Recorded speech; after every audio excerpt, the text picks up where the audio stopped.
তীব্র দুর্নীতি বিরোধী আন্দোলন ও সামাজিক মাধ্যম বন্ধের প্রস্তাব ঘিরে সহিংসতায় পতন ঘটে কেপি শর্মা ওলি সরকারের। ৩ দিনের অরাজকতায় প্রাণ হারান বহু মানুষ। পার্লামেন্ট, সুপ্রিম কোর্ট আর রাজনৈতিক নেতাদের বাসভবনে আগুন দেয়া হয়। কাঠমান্ডুর সহিংস বিক্ষোভে নেতৃত্ব সংকটে পড়েছে নেপাল।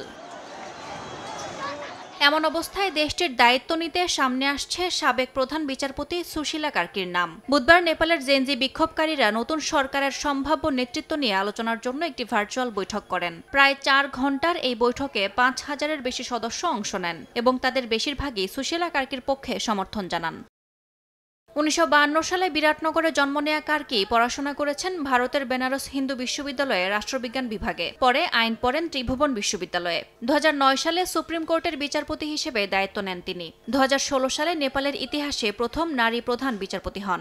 দুর্নীতির বিরুদ্ধে জিরো টলারেন্স নীতি নিয়ে কাজ করেন তিনি। সততা এবং ব্যক্তি স্বাধীনতার জন্য নির্ভীক বিচারক হিসেবেও পরিচিতি পান কার্কি। তার মেয়াদকালে দুর্নীতি বিরোধী অবস্থান এবং নির্বাচনী বিতর্কে দৃঢ় রায় তাকে আলোচনায় আনে। এমনকি ২০১৭ সালে তাকে অভিশংসনের চেষ্টাও করা হয়েছিল। তবে জনমতের চাপে তা গুটিয়ে নিতে বাধ্য হয় পার্লামেন্ট। এই ইতিহাসে সুশীলা কার্কিকে জেনজি আন্দোলনকারীদের কাছে নিরপেক্ষ ও গ্রহণযোগ্যতার প্রতীক হিসেবে তুলে ধরেছে। ইয়াসমিন অনন্যা, সময় সংবাদ।